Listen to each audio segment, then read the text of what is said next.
আচ্ছা, দেখো যেটা আমি নিয়ে এসেছি, যেটা তোমাদের কাছে ডিসকাস করব, ক্লাস 12 এর একটা ইম্পর্টেন্ট টপিক আছে যেটা থেকে উচ্চ মাধ্যমিকে প্রতি বছর কোশ্চেন আসে।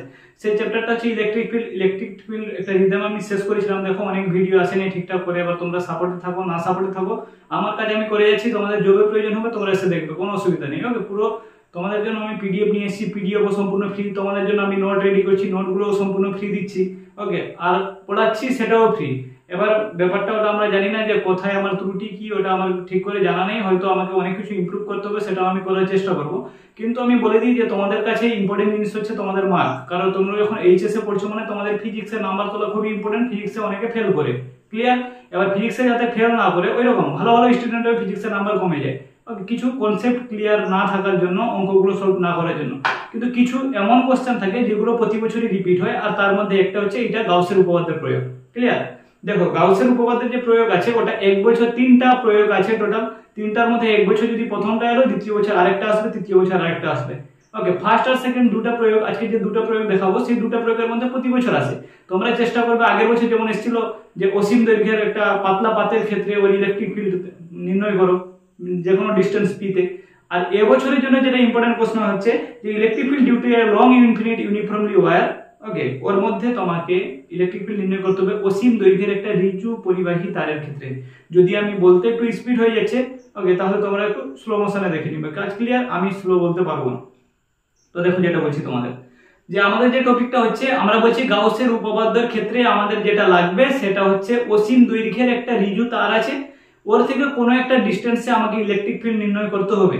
ওকে, এইটা হচ্ছে সূত্র। এবার তোমরা এই সূত্রটাকে, সূত্র না, এটা হচ্ছে জাস্ট কনসেপ্ট। এইটাকে তোমাকে প্রমাণ করাতে হবে যে ইলেকট্রিক ফিল্ডের মানটা কত। তোমাদের প্রুফ বলছে গাউসের উপপাদ্য প্রয়োগ করে দেখাও যে অসীম দৈর্ঘ্যের একটা পাতলা তার আছে, ওই তারের মধ্যে যে কোনো বিন্দুতে ইলেকট্রিক ফিল্ড। ক্লিয়ার? কোশ্চেন হচ্ছে এটা। এবার আমি তোমাদের বলে দিই, পুরো সিম্পলি ভাবে তোমার রেডি করেছি। তোমরা ছায়াপ্রকাশনের বই পড়ে পড়ে মুখস্থ করে করে দম বেরিয়ে যাবে, ছায়াপ্রকাশনের বইতে এক লাইনও বুঝতে পারবে না। যদি বিশ্বাস না হচ্ছে তুমি ভিডিওটা দেখবে, ছায়াপ্রকাশনের বই পড়বে, দুটার মধ্যে পার্থক্য জমিন আর আসমানের হবে। ওকে, তাহলে আমি তোমাদের এখানে যেটা বলছি তোমরা ওটা মন দিয়ে শোনো।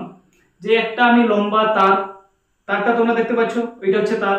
এবার সেটা প্লাস ইনফিনিটি থেকে মাইনাস ইনফিনিটি মানে অসীম দৈর্ঘ্যের তার আছে। এবার ওই তারের মধ্যে ইলেকট্রিক ফিল্ড যে কোনো একটা ডিস্টেন্স, সাপোজ আমি ওখান থেকে বললাম যে আর ডিস্টেন্সে আমাকে ইলেকট্রিক ফিল্ড নির্ণয় করতে হবে।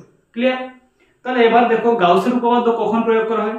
গাউসের উপপাদ্য প্রয়োগ করতে হলে একটা গাউসীয় তোল কল্পনা করতে হবে, আর গাউসীয় তোল কল্পনা করতে হলে সেটা বদ্ধ তোল হবে।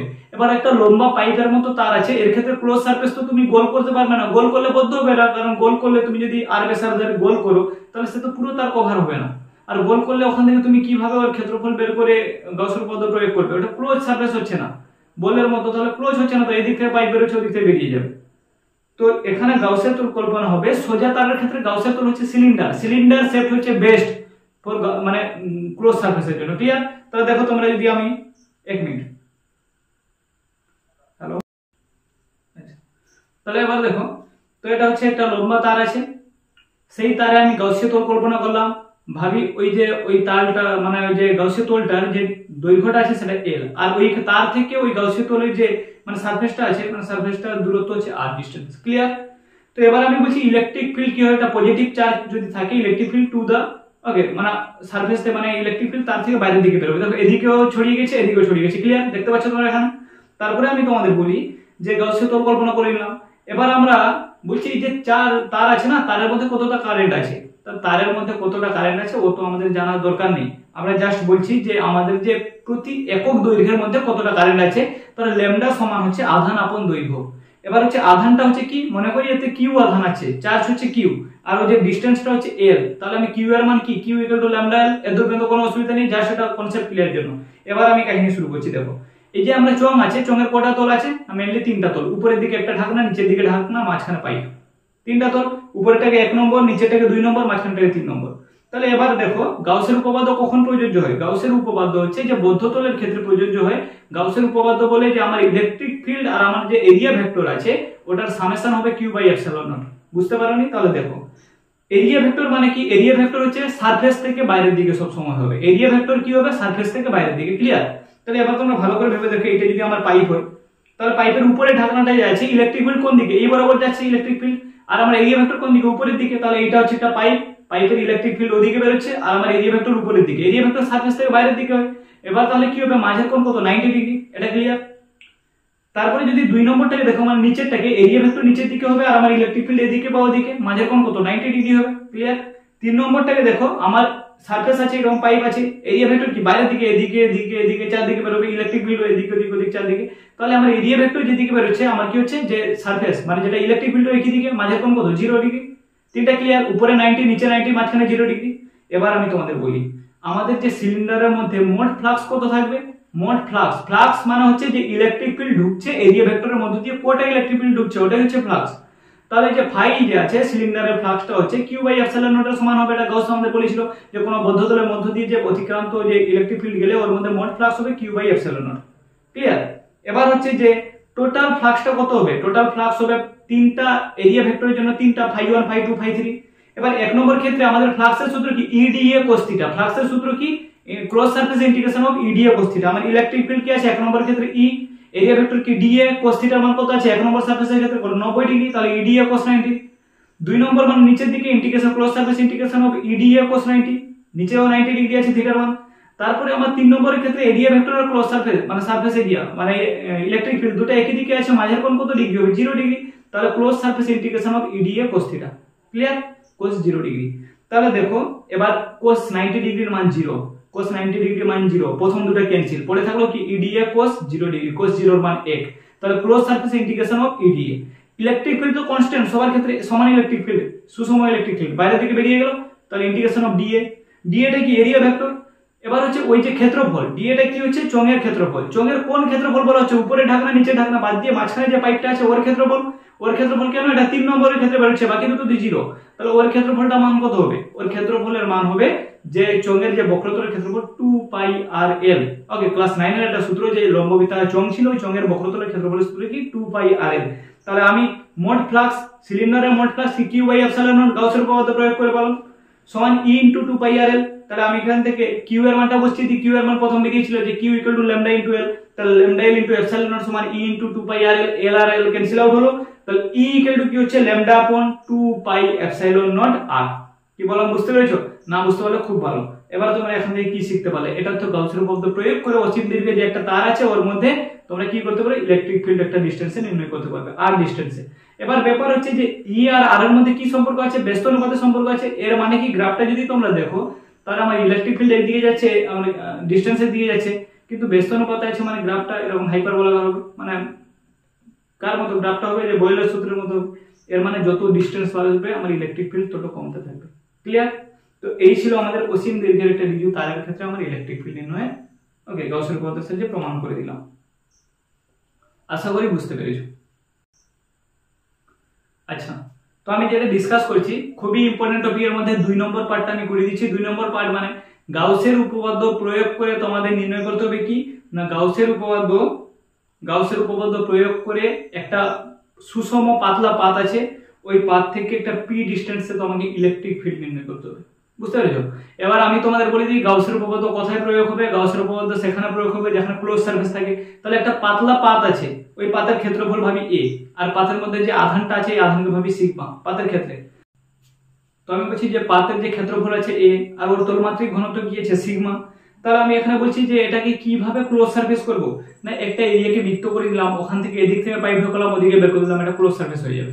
পুরো লম্ববৃত্তাকার একটা চোঙকে এদিক থেকে ঢুকিয়ে ওদিকে বের করে দিলে এদিকেও ক্লোজ ওদিকে ক্লোজ, এটা একটা ক্লোজ সারফেস। তখন গাউসের উপপাদ্য প্রয়োগ করা যায়। গাউসের উপপাদ্য কোথায় ক্লোজ সারফেস কি রাখতে হবে এটা বুঝে নাও। তাহলে আমি তোমাদের এটা বলছি যে সেম ডিসটেন্স, এটাও আর ডিসটেন্স ওটাও আর ডিসটেন্স। ওকে, ওই যে পাইপের দু সাইডেরটা দেখতে পাচ্ছ তোমরা, পি দূরত্বে আমাদের ইলেকট্রিক ফিল্ডটা সবাই নির্ণয় করতে হবে। তাহলে আমি এখানে তোমাদের বলে দিই, কি বলবো আমি তোমাদের নরমালি বলে দিচ্ছি এখানে যে আমাদের যে সূত্রটা আছে, ওকে, যে গাউসের উপপাদ্যের জন্য যেটা রেডি করা আছে আমি তোমাদের বলছি। দেখো যে আমাদের যে চার্জ, ওই যে প্লেটের মধ্যে কতটা চার্জ আছে ওটা আমরা জানি না, মনে করি সিগমা সমান আধান বাই ক্ষেত্রফল, এটা তো আমরা জানি। সিগমা কি আধানের তলমাত্রিক ঘনত্ব, আধানটা কি আমার কিউ, ক্ষেত্রফলটা কি বললাম এ, তাহলে কিউ মানে কি সিগমা ইনটু এ, ক্লিয়ার।